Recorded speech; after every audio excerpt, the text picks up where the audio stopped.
Crypto में और stock market में चाहे आपको जितने भी पैटर्न्स पता हो, चाहे आपको जितने भी सपोर्ट, रेजिस्टेंस और इंडिकेटर्स पता हो, वो सब बेकार है अगर आपको risk management and money management के बारे में नहीं पता। क्यों? क्योंकि बड़ी बड़ी यूनिवर्सिटीज, बड़ी बड़ी इंस्टीट्यूशंस आपको सबसे पहले risk management and money management ही सिखाते हैं। फॉर एग्जाम्पल, अगर आप एक बिगिनर ट्रेडर हैं और आप यही नहीं जानते कि $100 के अकाउंट को कैसे ग्रो किया जाता है, $100 के अकाउंट को कैसे एक बड़ा अकाउंट बनाया जाता है, तो कैसे आप अपने आप को एक प्रोफेशनल ट्रेडर कह सकते हैं। अब फॉर एग्जांपल, अगर आप स्टॉक मार्केट को देखें तो स्टॉक मार्केट 400 सालों से इस दुनिया में है। अगर आप क्रिप्टो मार्केट को देखें तो 10 साल से लेके 12 साल हो गए हैं क्रिप्टो मार्केट को इस दुनिया के अंदर। अब इट्स नॉट अबाउट कि आपको कितनी स्ट्रेटजीज पता है, इट्स नॉट अबाउट कि आपको कितने ज्यादा इंडिकेटर्स पता है, इट्स ऑल अबाउट कि आप कितने लंबे वक्त तक अपने पास जो आपका कैश है उसको सेफ रख पाते हैं मार्केट से। सो बिना किसी देरी के हम जानते हैं कि रिस्क मैनेजमेंट कैसे किया जाता है।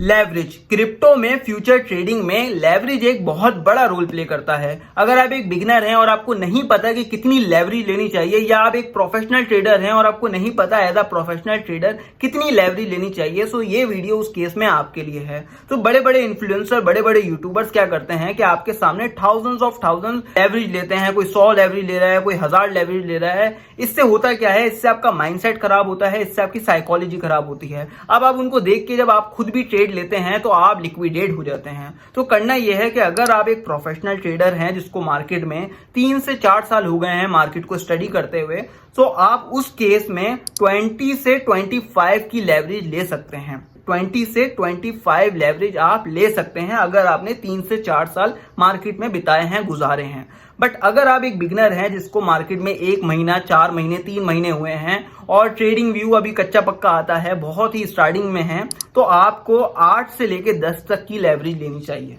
8 से लेके 10 तक की ही लेवरेज लेनी चाहिए, उससे ज्यादा नहीं जाना चाहिए। फिर अब अगर आपको 3-4 साल हो जाए मार्केट के अंदर, फिर आप ज्यादा लेवरेज का सोच सकते हैं। पर ट्रेड के ऊपर हमें कितने पैसे इन्वेस्ट करने चाहिए? अब बड़े बड़े इन्फ्लुएंसर, बड़े बड़े यूट्यूबर्स ये कहते हैं कि आपके अकाउंट का 1% हमें पर ट्रेड में इन्वेस्ट करना चाहिए, सिर्फ 1%। अब फॉर एग्जांपल, अगर आपका अकाउंट $100 का है, $100 का अगर आपका अकाउंट है तो उसका 1% बनता है $1। $1। अब आप $1 से ट्रेड लेते हैं, अगर मार्केट वहां से 100% पंप करेगी, 100% पंप करेगी, तो आपका $1 का प्रॉफिट होगा। कितने?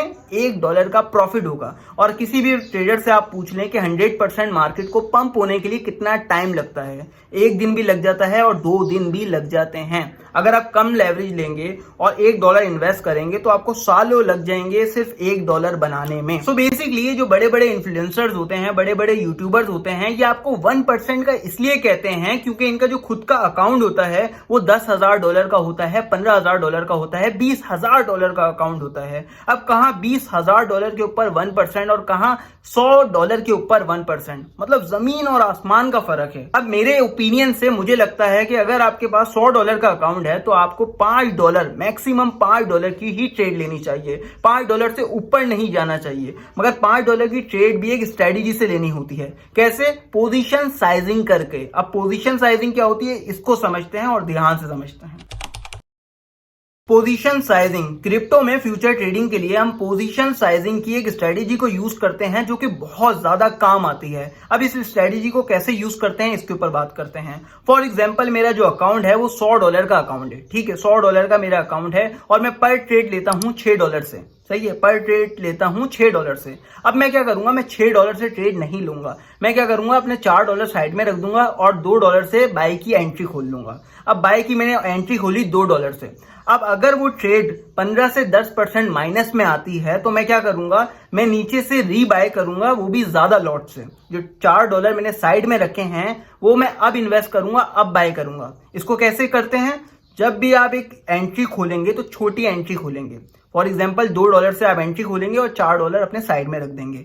अगर वहां से मार्केट गिरती है, 10 से 15% वहां से ड्रॉप लेती है, सो आप वहां से रीबाय करेंगे। जो आपके $4 साइड में पड़े हुए थे, आप इससे रीबाय करेंगे। अब इससे क्या होगा? जो आपकी पोजीशन है वो थोड़ी और नीचे आ जाएगी और आपका जो प्रॉफिट है वो और ज्यादा इंक्रीज हो जाएगा। क्यों? क्योंकि आपकी पोजीशन थोड़ी और ज्यादा नीचे आ गई है। इसको कहते हैं हम पोजीशन साइजिंग स्ट्रेटेजी, जो कि फ्यूचर के लिए यूज की जाती है। अब हम बात करते हैं स्पॉट ट्रेडिंग की। फॉर एग्जांपल अगर मेरे पास $100 का अकाउंट होता तो मैं $100 के अकाउंट को कैसे मैनेज करता स्पॉट ट्रेडिंग में। तो मैं उन $100 को क्या करता, 4 जगह डिवाइड कर देता 25-25 करके। ओके, अब मैं क्या करता हूँ, उन 4 जगह जो डिवाइड मैंने 25-25 किए हैं उनको 4 डिफरेंट कॉइन में इन्वेस्ट करता। मगर सिंपली ऐसे इन्वेस्ट नहीं कर देता, मैं डीसीए की स्ट्रेटेजी को यूज करता। कैसे? डीसीए का मतलब होता है dollar cost average. For example अगर मुझे कोई क्वाइन पसंद आया जिसकी प्राइस रेंज है $1, तो मैं क्या करूंगा, उसको $10 से बाय कर लूंगा। मतलब मेरे पास 10 कॉइन आ जाएंगे। सही है, $1 का कॉइन है तो मैंने $10 से बाय करा तो मेरे पास 10 कॉइन आ गए। अब मैं क्या वेट करूंगा, अब मैं वेट करूंगा उसके 100% गिरने का।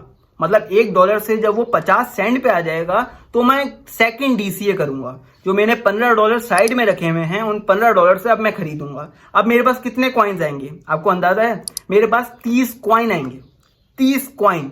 अब मेरे पास टोटल कॉइन कितने हो गए? 40 कॉइन हो गए। कहाँ मेरे पास 25 कॉइन आ रहे थे और अब मेरे पास 40 कॉइन आ गए। इससे क्या हुआ, मेरी पोजीशन भी बढ़ गई, मेरी पोजीशन ऊपर की तरफ मूव हो गई। और दूसरा क्या हुआ, मेरे पास कॉइन्स भी ज्यादा आ गए। और मैं ये सिर्फ एक कॉइन में नहीं करता, मैं ये चारों कॉइन में करता।